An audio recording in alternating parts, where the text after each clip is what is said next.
ವೀಕ್ಷಕರೇ ನಮಸ್ಕಾರ. ನಮ್ಮ ಹಳ್ಳಿ ಸುದ್ದಿ ಯೂಟ್ಯೂಬ್ ಚಾನಲ್ಗೆ ಸ್ವಾಗತ. ರಾಜ್ಯದಲ್ಲಿ 3 ದಿನ ಭಾರಿ ಮಳೆಯಾಗಲಿದೆ ಎಂದು ಸೂಚಿಸಲಾಗಿದೆ. ಹೌದು, ಇದರ ಬಗ್ಗೆ ಸಂಪೂರ್ಣವಾದ ಮಾಹಿತಿಯನ್ನು ಇಲ್ಲಿ ತಿಳಿಸ್ಕೊಡ್ತಾ ಹೋಗ್ತೀವಿ. ಅದಕ್ಕೂ ಮುನ್ನ ನೀವು ನಮ್ಮ ಚಾನಲ್ ಸಬ್ಸ್ಕ್ರೈಬ್ ಆಗಿಲ್ಲ ಅಂತಂದ್ರೆ ಈ ಕೂಡಲೇ ಸಬ್ಸ್ಕ್ರೈಬ್ ಆಗಿ, ಹಾಗೆ ಬೆಲ್ ಐಕನ್ ಕ್ಲಿಕ್ ಮಾಡಿ ಆಲ್ ಅಂತ ಸೆಲೆಕ್ಟ್ ಮಾಡಿ. ವಾಯುಭಾರ ಕುಸಿತದಿಂದ ಈ ಜಿಲ್ಲೆಗಳಲ್ಲಿ ಮುಂದಿನ 3 ದಿನಗಳ ಕಾಲ ಮಳೆಯಾಗಲಿದೆ. ಹೌದು, ಮೊದಲನೇದಾಗಿ ಕಾಸರಗೋಡು ಸೇರಿದಂತೆ ರಾಜ್ಯದ ಕರಾವಳಿ ಜಿಲ್ಲೆಗಳ ಬಹುತೇಕ ಭಾಗಗಳಲ್ಲಿ ಮಳೆ ಮುನ್ಸೂಚನೆ ಇದೆ. ಕರಾವಳಿ ತೀರ ಭಾಗದಲ್ಲಿ ಸ್ವಲ್ಪ ಜಾಸ್ತಿ ಇರಬಹುದು. ಈಗಿನಂತೆ ಮುಂದಿನ 10 ದಿನಗಳವರೆಗೆ ಮಳೆ ಮುಂದುವರಿಯುವ ಲಕ್ಷಣಗಳಿವೆ. ಇನ್ನು ಕೊಡಗು, ಹಾಸನ ಅಲ್ಲಲ್ಲಿ ಸಾಮಾನ್ಯ ಮಳೆಯ ಮುನ್ಸೂಚನೆ ಇದೆ. ಚಿಕ್ಕಮಗಳೂರು ಹಾಗೂ ಶಿವಮೊಗ್ಗ ಜಿಲ್ಲೆಗಳಲ್ಲಿ ಕರಾವಳಿ ಜಿಲ್ಲೆಗಳಿಗೆ ಹೊಂದಿಕೊಂಡಿರುವ ಪ್ರದೇಶಗಳಲ್ಲಿ ಅಲ್ಲಲ್ಲಿ ಸಾಮಾನ್ಯ ಮಳೆ ಹಾಗೂ ಉಳಿದ ಭಾಗಗಳಲ್ಲಿ ಮೋಡ ಹಾಗೂ ಅಲ್ಲಲ್ಲಿ ತುಂತುರು ಮಳೆಯ ಮುನ್ಸೂಚನೆ ಇದೆ. ಈಗಿನಂತೆ ಮಲೆನಾಡಿನ ಬಹುತೇಕ ಭಾಗಗಳಲ್ಲಿ ಜುಲೈ 16ರಿಂದ 20ರ ತನಕ ಉತ್ತಮ ಮಳೆಯ ಮುನ್ಸೂಚನೆ ಇದೆ. ನಂತರ ಮಳೆಯ ಪ್ರಮಾಣ ಕಡಿಮೆಯಾಗುವ ಲಕ್ಷಣಗಳಿವೆ.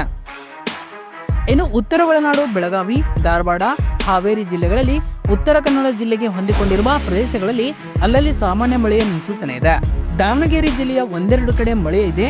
ಉಳಿದ ಭಾಗದಲ್ಲಿ ಅಲ್ಲಲ್ಲಿ ಮೋಡ ಕವಿದ ವಾತಾವರಣ ಮುಂದುವರಿಯುವ ಲಕ್ಷಣಗಳಿವೆ. ದಕ್ಷಿಣ ಒಳನಾಡಿನ ಮೈಸೂರು, ಮಂಡ್ಯ, ರಾಮನಗರ ಹಾಗೂ ತುಮಕೂರು ಜಿಲ್ಲೆಗಳ ಅಲ್ಲಲ್ಲಿ ಮಳೆಯ ಮುನ್ಸೂಚನೆ ಇದೆ.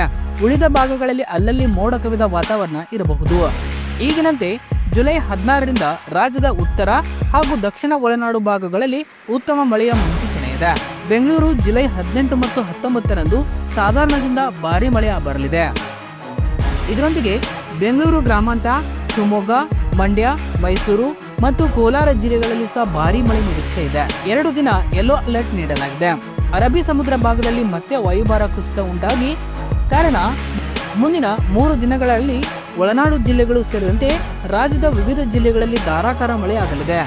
ಜುಲೈ 16 ಮತ್ತು 17ರಂದು ಕರಾವಳಿಯ ಉಡುಪಿ, ಉತ್ತರ ಕನ್ನಡ, ದಕ್ಷಿಣ ಕನ್ನಡ ಜಿಲ್ಲೆಗಳಲ್ಲಿ ಬಿರುಗಾಳಿ ಸಹಿತ ಭಾರಿ ಮಳೆ ಬರಲಿದ್ದು 2 ದಿನ ಆರೆಂಜ್ ಅಲರ್ಟ್ ಘೋಷಿಸಲಾಗಿದೆ.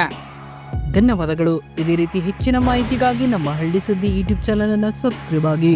ಧನ್ಯವಾದಗಳು.